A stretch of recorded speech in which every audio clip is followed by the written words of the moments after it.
अस्सलाम वालेकुम फ्रेंड्स, आज हम हाजिर हुए हैं एक और नए व्लॉग में। तो आज आपको दिख रहे होंगे जिंगर बर्गर। तो आइए चलते हैं, इनको आज हम खुद बनाते हैं। यहाँ पे उठाया बच्चों को उठाने के बाद हम पहुँचे एमडीएस, और एमडीएस में हमने परचेज़ किए ये बन जिसमें हम बनाएंगे बर्गर। यहाँ पर हमने इनकी पेमेंट की और आ चुका था यहाँ पर बिल देने के बाद यहाँ पर बाइक को चेक करवाया। चेक करवाने के बाद जो है वो बाहर से फिर से बच्चों को उठाया।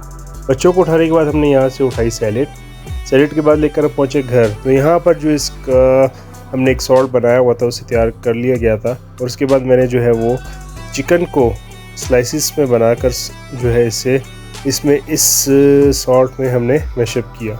मैशअप करने के बाद जो है वो हमने इसे अच्छी तरह से मैश किया, और उसके बाद जो है वो हमने ले ली थी बंद गोभी को हमने लिया और इसमें थ्रेशर किया। थ्रेश करने के बाद हमने इसमें डाली मायोनीज़, और मायोनीज़ डालने के बाद हमने इसमें डाला ब्लैक पेपर डालने के बाद हमने इसमें डाला नमक, और नमक डालने के बाद जो है वो हमने बोले तो साल्ट, और साल्ट डालने के बाद जो है वो हमने इसे अच्छी तरह से मिक्स किया।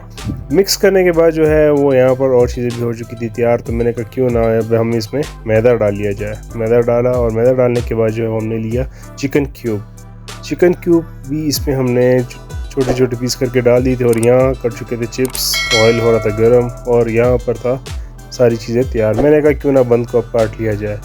तो बंद के 2 पीस हमने किए। 2 पीस करने के बाद सारे अलग करके रख लिए थे, और यहाँ पर जो है इसे इस मैदे में डाला गया। मैदे में डालने के बाद जो है दोबारा से इस वाटर के बाद जो है दोबारा से इस मैदे में।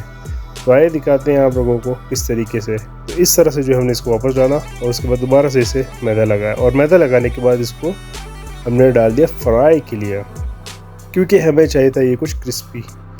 तो इसके बाद जो है वो हमने साथ में जो हमारे बन थे उन्हें हाफ डिश बन करने के लिए जो हमने इसे फ्राई किया। थोड़ा सा ऑन पर ऑयल लगाकर, ऑयल हल्का से इसे ऑयल टच किया गया। इसके बाद जो है वो हमने इन सबको एक साथ ही फ्राई कर रख दिया था, और इसके बाद जो इसकी नीचे वाली साइड थी उस पर हमने जो बनाया था अपना मायोनीज़ वगैरह डालकर उसे लगाया, और उसके बाद हमने लगा दी केचप लगाने के बाद हमें इस पर जो है वो मैश कर दिया, और उसके बाद जो हमने अपना रखा अपना चिकन पीस, और उसके बाद रखा ये चीज़ का स्लाइस, और उसके बाद ऊपर वाली साइड। इसके बाद हमें बन चुकी थी चाय भी यहाँ पर, और इसमें हमने पिन कर दिया, और ये हो चुका था तैयार हमारा जिंगर बर्गर विद टी। तो आइए जी, किस किस को पसंद है, लाइक सब्सक्राइब फॉलो शेयर करना ना भूलिएगा। अल्लाह हाफिज़।